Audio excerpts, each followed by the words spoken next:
Hello friends, this is Ram ji and welcome to Lord star.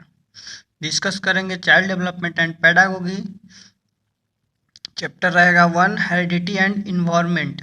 Question series, इससे related हमने बहुत सारा क्वेश्चन ग्रोथ एंड डेवलपमेंट में भी करवाया था। आज कुछ क्वेश्चन और देख लेते हैं हेरिडिटी एंड इन्वायरमेंट से। सबसे पहला क्वेश्चन है कि मानव विकास के संदर्भ में आनुवंशिकता तथा पर्यावरण की भूमिका के बारे में निम्नलिखित कथनों में से कौन सा सही है।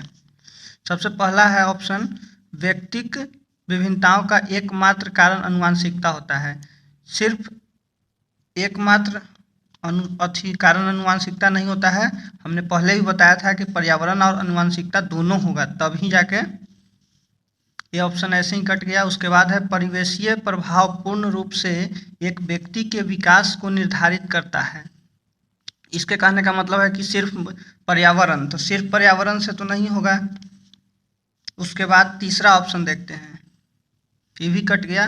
तीसरा ऑप्शन बोल रहा है कि मानव विकास को न तो आनुवंशिकता और न ही पर्यावरण प्रभावित करते हैं। ये भी गलत बात है।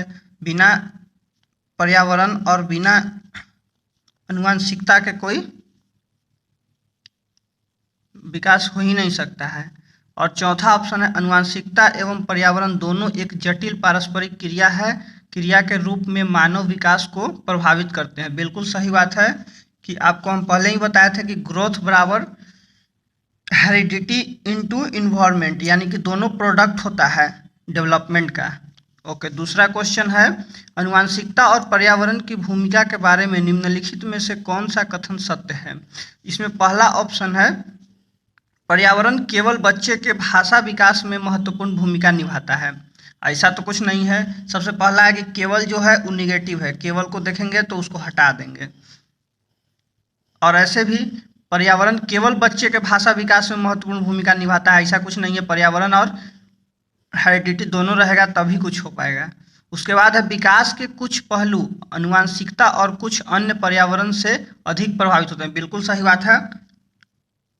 उसके बाद तीसरा देखेंगे, सीखने और प्रदर्शन करने की एक बच्चे की क्षमता जीनों द्वारा पूरी तरह से निर्धारित की जाती है। देखिए, किया तो जाता है जीन द्वारा, लेकिन पूरी तरह कहा जाए ये गलत बात है, पूरी तरह नहीं होता है। तो इसमें हम एक और ऑप्शन है, अच्छी देखभाल और पौष्टिक आहार बच्चे के किसी भी जन्मजात विकार को दूर कर सकता है। देखिए, अगर आपको जन्मजात कोई बीमारी है तो उसको दूर नहीं, उसको कंट्रोल किया जा सकता है। तो उसको हम पूरी तरह से अच्छी इन्वायरमेंट दे के, अच्छे पौष्टिक आहार दे के उसको ख़त्म नहीं किया जा सकता है, सिर्फ उसको कंट्रोल किया जा सकता है। तो हम लोग देखे थे, इसमें कोई भी ऑप्शन नहीं हो रहा है, 2 नंबर ऑप्शन ही हो रहा है कि कुछ पहलू आनुवंशिकता और कुछ अन्य पर्यावरण से अधिक प्रभावित होते हैं। ठीक है, हम लोग नेक्स्ट क्वेश्चन पे बढ़ते हैं।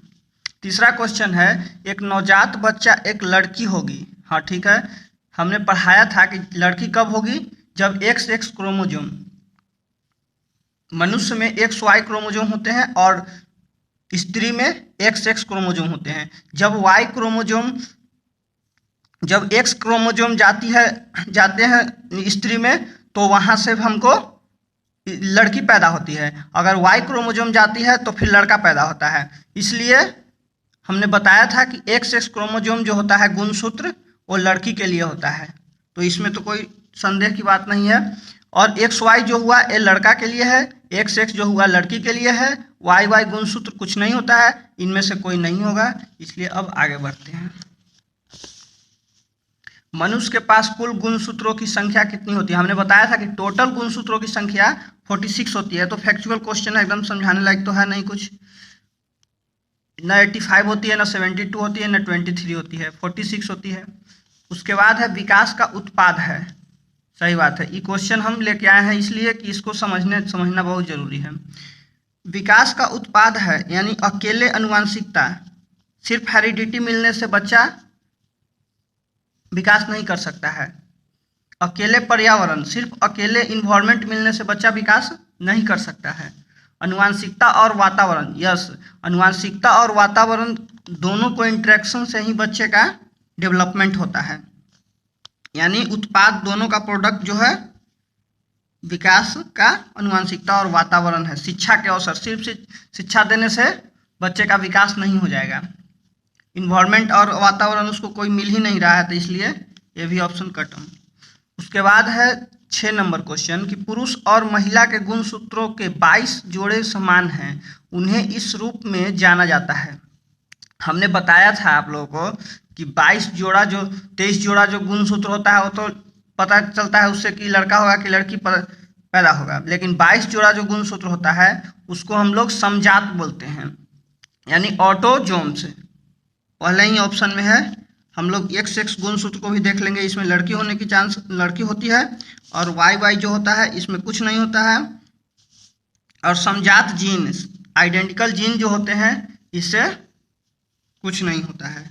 ऑटोजोम्स 22 जोड़ा को कहते हैं। उसके बाद है पुरुष और महिला में गुणसूत्रों के 21 जोड़े समान हैं, इनमें से इस रूप में जाना जाता है। हाँ ठीक है, XY गुणसूत्र जो हुए ये तो लड़का के लिए हुए, तो इसको हटा दीजिए।